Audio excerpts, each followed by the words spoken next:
சாத்தூர் அருகே இருசக்கர வாகனத்தில் சென்றவர் மீது அதிவேகமாக வந்த தனியார் பேருந்து மோதும் சிசிடிவி காட்சிகள் வெளியாகி பெரும் பரபரப்பை ஏற்படுத்தியுள்ளது.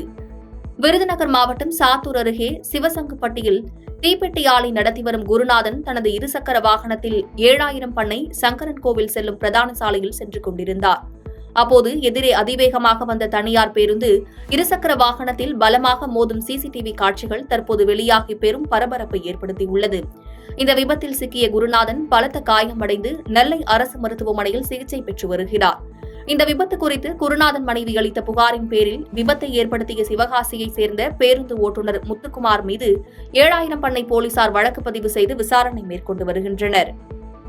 பாதகம் செய்பவரை கண்டால் நாம் பயங்கொள்ளலாகாது பாப்பா, மோதி மிதித்து விடு பாப்பா, அவர் முகத்தில் உமிழ்ந்து விடு பாப்பா.